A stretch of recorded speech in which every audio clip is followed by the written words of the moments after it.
De mi-mars jusqu'à fin avril, période de migration des bécassines sourdes, des groupes de chasseurs sillonnent le Brac pour les capturer. Objectif, baguer ces oiseaux.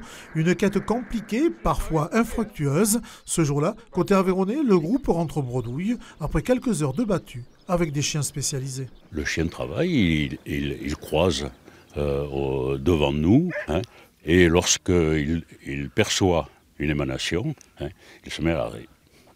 Voilà. C'est tout simple, mais il suffit de travailler longtemps pour avoir ce résultat. Une semaine plus tard, le groupe a capturé 6 bécassines sourdes. Principe, le chien se met à l'arrêt devant l'oiseau, les chasseurs jettent un filet et capturent l'animal. Ensuite, elle est pesée, son bec et ses ailes mesurées, son sexe déterminé, et enfin, elle est examinée. Et là, en fait, on regarde son état, on regarde si son état d'engraissement, en fait. On a à cet endroit l'adiposité en fait, qui est notée de 1 à 4. Et là, on peut voir en soufflant dessus qu'elle est assez maigre, donc on a vraiment un creux. Elle n'est pas très grasse en fait. C'est pas gênant pour les oiseaux migrateurs? Non, non, non. C'est justement, elle va se préparer là, en restant ici, pour repartir sur ces zones de reproduction.